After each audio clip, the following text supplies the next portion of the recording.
Good afternoon. Thank you for joining me in today's literary session of Mapua University, Department of Arts and Letters. Today, I will be sharing with you my thoughts and reflections about suffering during the COVID-19 reflections. I am Dr. Christine Carmela Ramos. For my introduction, our world today is full of suffering. People in most countries suffer from hunger, from violence, while others suffer from diseases or disabilities. Most common adversities include stress, anxiety, disappointments. Major life changes that bring suffering and great hardships are job loss, accidents, disease, death of a loved one. Everyone suffers and has problems in life. Most of us find ways to end these sufferings. Being right or doing what is right is the answer for most of the people, especially those who have faith in their religions. There are two major philosophical views regarding human suffering. First, physical suffering. This refers to physical sensations such as discomfort, hunger, distress, and pain. Secondly, mental suffering. This is associated with emotional and mental conditions such as despair, apprehension, anxiety, isolation, and pain. And we also call them as ennui or angst. There are many views about suffering. One view considers suffering as an undesirable human condition and that humans naturally seek pleasure and avoid pain. Greek philosophers believe that suffering can be avoided by seeking pleasurable things or activities or through the exercise of self-control. Buddhist philosophy considers suffering as a defining feature of human existence. The Four Noble Truths advise that human misery is caused by selfish cravings. Suffering will only end through the eradication of worldly yearnings, while Hinduism believes that suffering is closely tied to spiritual progress and that all suffering ends when a person attains enlightenment. Having too much suffering or happiness will result in a warped sense of reality, which will lead to confusion and anxiety. Another major perspective states that suffering is necessary for human existence. Suffering is essential because it defines human existence.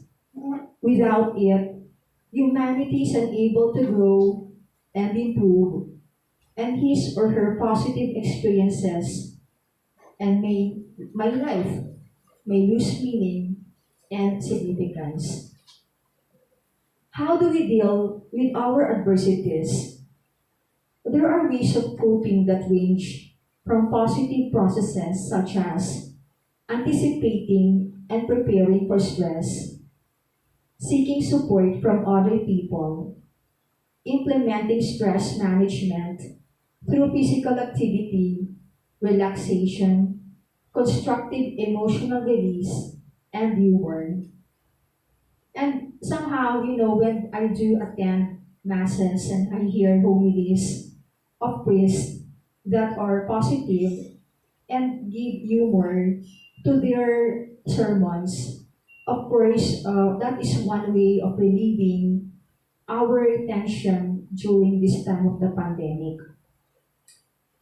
Others, however, cope with adversity through negative channels such as withdrawal, avoidance, escapism, and believe that suffering can be avoided by seeking only the pleasurable things in life and avoiding those that cause harm or pain. What are the different views of philosophers about coping? Well, the Stoics believe that one must face difficulties in life with fortitude and patience. Friedrich Nietzsche believed that a person should not blame other people or look at external factors to explain his or her suffering. A person should face his or her suffering and take responsibility for it. For the utilitarian philosophers, it is important to alleviate suffering in the world. People should focus on actions that are beneficial to society. This view is also supported by humanitarianism. For example, how the economy will grow in decreasing production due to the COVID-19 pandemic. The extension of ECQ or enhanced community quarantine is seen in the effects of our daily lives and also in the environment wherein pollution in Metro Manila went down because of the limited vehicles causing the recovery of the environment. For utilitarian philosophers, the purpose of a person's existence is to make other people happy. In dealing with suffering and adversity, it is understood that in various studies that determine that people recover from traumatic experiences more quickly if adequate social support is available. In political decisions, others will be happy because of the benefits they will get. Well, for some, because of more time in family bonding that one was not able to experience in the past years due to being busy in their field of work. However, others did not agree with the extended ECQ because they are not having any income and experienced hunger and emptiness. During this period of quarantine, a person can deal with stress and difficulties better if he or she knows that people around are willing to support him or her. Our family is the main source of emotional support in times of crisis. Peer group, because they often have the same background and experiences, and their shared views often lead to good advice. Religious groups, as faith and prayer, offer opportunities for reflection and sympathy, which are needed whether online or other means. However, there even might have no strong data connection that others should go to the tower far from their homes just to have a signal. The virtual world can affect your emotions, which is very significant, as well as your mental condition and sometimes social wellness, but it will never fully support other dimensions of wellness like spiritual, environmental, and physical. We can write all our beliefs and publish them into the internet, but the faith in people, the feeling we feel for what we believe in will never be transferred in software.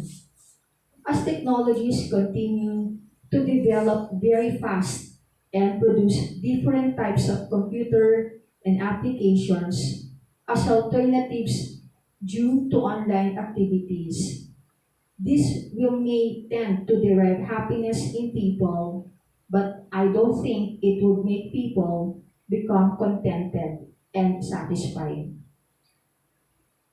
In conclusion, my reflections and with passages from poetry that depict the true reflection in the current pandemic experience around the globe that serve as an inspiration to our soul. Let me read these passages from Invictus by William Ernest Henley. Beyond this place of wrath and tears looms but the horror of the shade, and yet the menace of the years finds and shall find me unafraid.